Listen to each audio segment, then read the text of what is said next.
여러분의 구독은 영상을 제작하는 데 큰 힘이 됩니다. 영상을 보시기 전에 구독과 좋아요 꼭 부탁드리겠습니다. 아울러 회원이 되시기를 원하시는 분들은 유튜브 채널 홈피 구독 옆에 있는 가입 버튼을 눌러주시기 바랍니다.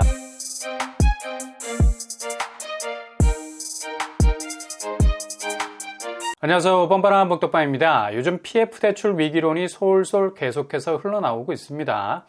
대출이야 어떤 금융 비즈니스를 하는 곳이든 수익 창출의 가장 근간이 될 수 있는 돈을 생산적으로 돌 수 있게 만드는 톱니바퀴라 말할 수 있죠. 이 톱니바퀴가 돌 수 있는 가장 중심에 자리 잡고 있는 에너지원은 바로 미래에 창출될 수익입니다. 그러니까 당장 눈에 보이는 실익에서 그 파워가 나오는 것이 아니라 앞으로 창출될 수익률에 대한 기대 수익이 가장 큰 에너지원이 된다는 거죠. 그래서 어찌 보면 뜬구름 잡는 일일 수도 있겠지만, 그러나 어차피 미래 부가가치라는 게 그 먹거리가 잠재성이나 가능성에서 나오는 것이죠. 주식도 기술주가 지금 엄청난 등락을 반복하는 주식시장에서 그래도 2차 전지라는 잠재성을 파괴력으로 근근히 버티면서 어려운 주식 보합세를 뚫고 나가고 있지 않습니까? 부동산도 바로 PF 대출이라는 게 당장 실현된 수익률에 대해서 계산기를 두드리고 막대한 자금을 건설사나 시행사에 대출을 해주는 게 아니라 장차 아파트 분양이 성공적으로 마무리될 거라는 가정하에서 사업이 진행된다는 거죠. 그래서 2년 전만 해도 거의 부동산이 화랑 아니었습니까? 분양하는 아파트 단지들마다 깃발만 꽂으면 꽃가마를 타고 갈 정도로 신축 아파트는 그야말로 가장 경쟁력이 높고 인기가 하늘을 찔렀던 대히트 상품이었죠. 그러니 기대 수익률은 거의 한계치를 넘어서고 있었고요.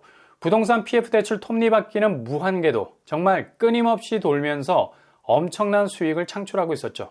그런데 2022년 들어서 기준금리가 급격하게 오르고 부동산 환경 자체가 그냥 대폭락이라고 말해도 될 정도로 빙하기에 접어들면서 그야말로 부동산 환경은 초토화, 폭격을 맞은 것처럼 쑥대밭이 됐고요. 미래에 창출될 수익률이라는 어찌 보면 부동산 PF 대출에서 가장 뚜렷한 이정표가 한순간에 사라져버리게 됐습니다.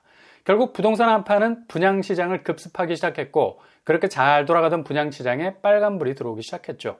당연히 돈의 흐름이 굳어지게 되고 돈맥 경화가 발생하기 시작했습니다. 이렇게 부동산 실물 시장의 자금 경색은 당장 건설 사업에 돈을 끊임없이 뿌렸던 PF 시장을 흔들어 놓고 있는 상황이죠. 돈이 돌아야 돈이 될 수 있는 돈인데 자금 회수, 대출의 가장 첨예한 소통은 바로 원금이 다시 돌아오는 부메랑, 그것도 수익률을 담보하고 돌아오는 게 당연한 일이지만 지금 부동산 경기를 감안할 때 수익률 이자는 고사하고 기본 원금도 걱정해야 할 판으로 서서히 위기감이 고조가 되고 있어요. 그러니 차원에 실패한 유동화 법인들이 흔들거리면서 여기에 무한 신뢰를 보내면서 보증을 섰던 기업, 증권, 은행들이 그 충격파를 그대로 떠안을 수 있는 역대급 위기가 올 수 있다는 공포가 있는 겁니다. 지금 제2금융권 PF 대출이 위기라는 말들이 많은데 여기는 일단 부동산 PF 대출에 대한 상한선, 그러니까 일정 정도 대출 저지선이 그어져 있어요. 그리고 지방 건설사에 몰려있는 비율이 우후죽순, 그 파이가 서로 다르게 엇갈려 있습니다. 지금 지방 아파트 분양은 거의 미분양의 무덤이라고 불러도 될 만큼 분양을 오픈하자마자 바로 미달이라는 족쇄가 채워지고 있는 상황이죠. 그러니 지방 분양에 자금이 묶여있는 비율이 커질수록 그 위기감은 더 확대가 될 수 있다는 겁니다. RBC, 지급 여력 비율이라고 하는데 기존 채권에 비해서 PF 대출은 2배 정도 높은 위험을 가진 개수로 적용이 될 정도로 리스크가 큰 편이죠. 그만큼 떼일 확률이 높아질 수 있다는 얘기인데요. 그러나 정작 PF 대출의 약한 고리는 바로 보험사입니다. 여기가 왜 심각하냐? 제2금융권과는 달리 부동산 PF 대출 한도가 없어. 그러니까 무한정 달릴 수 있다는 얘기죠. 사정이 이러다 보니까 미리 계산기를 두드려보고 한도라는 한계치를 설정을 해야 하는데 무조건 수익률 내다보고 대출을 쏘아대니 거의 대출업의 바주카포라고 불리기도 하죠. 이런 결과로 보험사는 1년 새 PF 대출액이 5조 6천억이 증가가 했습니다. 전년 대비 15% 정도가 늘어난 셈이고요. 전체 44조 원 규모를 가지고 있는 셈입니다. 이게 어찌 보면 가장 큰 내관이 될 수가 있는 겁니다. 그리고 더욱 심각한 것은 좀 전에 말씀드린 것처럼 지방 미분양에 얼마나 자금이 묶여 있느냐인데, 보험사, 그러니까 손해보험사는 PF 대출이 19조 정도가 묶여 있는데 이 중 37.5%가 지방사업장에 집중이 돼 있다고 합니다. 이러니 대출 한도도 없어. 더 나아가 지금 가장 부동산 삭풍을 정면으로 맞고 있는 곳이 지방 미분양 아닙니까?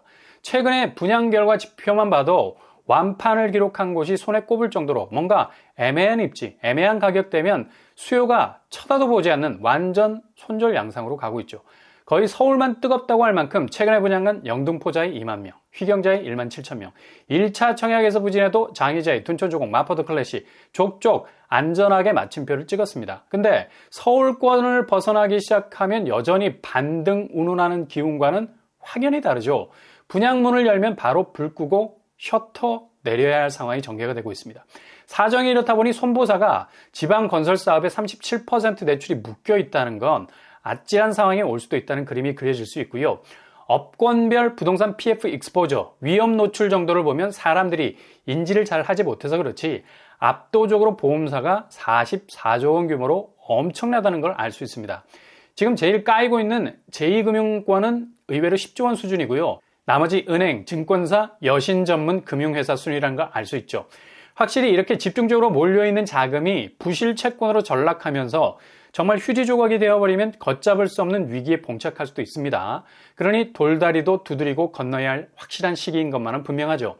이번 달 한국 부동산은 매매 가격 지수를 보면 다시 낙폭이 확대가 되고 있습니다.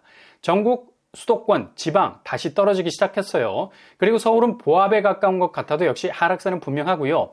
살짝 반등의 움찔거림이 있었지만 여지없이 3월 들어서 확실히 다시 하락세로 꺾이고 있습니다. 거래량도 3월은 2월보다 훅 떨어져 있는 추세로 가고 있고요. 물론 부동산 규제와 대출 부분에서 막강한 방어벽이 구축되었다고 하지만 여전히 부동산 환경 자체가 금리 불안 요소에서 침체 불안 요소로 더 나아가서 금융 불안 요소로까지 번지면서 앞으로 치고 나가기란 정말 한 치 앞도 내다볼 수 없는 상황이라 할 수 있습니다.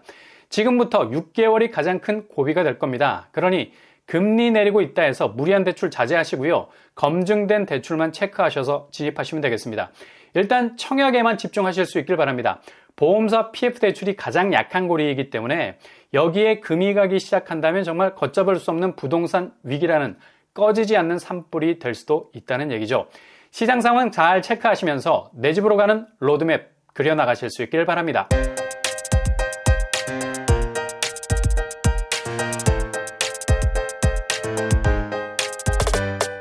오늘의 부동산 캐릭터처 보험사 위기 역대 최고의 위기감이라는 전론이 돌고 있죠. 제2금융권도 걱정이 되는데 약간 가려져 있는 보험사 대출은 어마무시할 정도죠. 지금 판단을 잘못하면 그냥 골로 갈 수 있습니다. 내가 언제 진입해야 하느냐 타이밍의 싸움이 신의 한 수일 것 같습니다. 오늘 하루도 응원합니다. 여러분의 길이 꽃길만 되실 수 있기를 바랍니다. 이상으로 뻔뻔한 복덕방을 마치겠습니다. 구독과 좋아요 부탁드립니다. 감사합니다.